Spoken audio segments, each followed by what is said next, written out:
স্বাগতম জানাচ্ছি SK math সলিউশনের online class থেকে।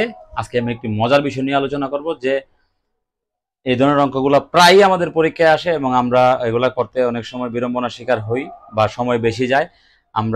আমি আজকে দেখাবো কিভাবে অতি অল্প সময়ের মধ্যে আপনারা এই ধরনের অঙ্কগুলো সমাধান করতে পারবেন। এগুলো প্রায় চাকরি পরীক্ষায় এগুলো আসে, বিশেষ করে নবম থেকে 20তম গ্রেডের পরীক্ষায় এগুলো আসবেই। 1 নাম্বার আপনার কমন পড়বেই যদি এটা আপনি আজকের এই ভিডিওটা যদি দেখেন ভালো করে। দেখেন আমাদের কি লেখা আছে, নিচের ভগ্নাংশগুলোর মধ্যে কোনটি সবচেয়ে বৃহত্তম। আমার এই জায়গায় 4টা ভগ্নাংশ দেওয়া আছে, আমাকে বের করতে হবে কোনটি বৃহত্তম। তো এই জায়গায় প্রথমে দেওয়া আছে 2/1, 2 নম্বরে আছে 5/4, 3 নম্বরে আছে 7/5, 4 নম্বরে 9/4। আমরা এটা একটা খেলার মাধ্যমে আমরা এটা সমাধান করব। দেখেন আমি প্রথমে লিখবো হচ্ছে প্রথম দুইটা ক আর ক। কতে আমার কি আছে হাফ, আর খতে আমার কি আছে নিচে 5 উপরে 4। তাদের মধ্যে একটা খেলা খেলবো আর নিচে তাদের মধ্যে একটা খেলা খেলবো। এটা কি আছে সিতে 7/5 আর ডিতে আছে 9/4।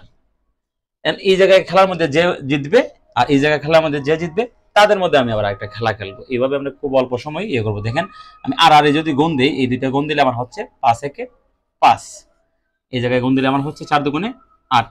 তাহলে এই জায়গায় কে জয় হইলো, এই জায়গায় আমার 8। প্রথম ক আর ক থেকে আমি সবচেয়ে বড় পাইলাম 8, তার মানে 8 জয়ী। আর এই জায়গায় আমি দেখবো 5 নং 45, 4 7 28। এই জায়গায় কে আমার জয়ী হইলো 45টা আসলে বেশি। এখন এই জায়গার যে এইটা আর এই জায়গার এইটা, তাদের দুইজনের মধ্যে আবার একটা খেলা খেলবো। এই জায়গায় হচ্ছে 5/4 আর এই জায়গার জয়ী হচ্ছে 7/5। তাদের মধ্যে কে বড় দেখবো আমি, 4 7 28, 5 5 25। তাহলে স্বাভাবিকভাবে দেখতে পারতেছেন সবচেয়ে বড় হচ্ছে আমার 5/4। এভাবে আমরা অতি অল্প সময়ের মধ্যে এই ভগ্নাংশের মধ্যে বৃহত্তম ক্ষুদ্রতম এগুলো আমরা বের করতে পারবো।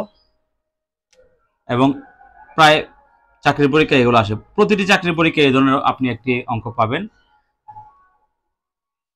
আশা করি ভিডিওটি বুঝতে পারছেন। ধন্যবাদ সবাইকে।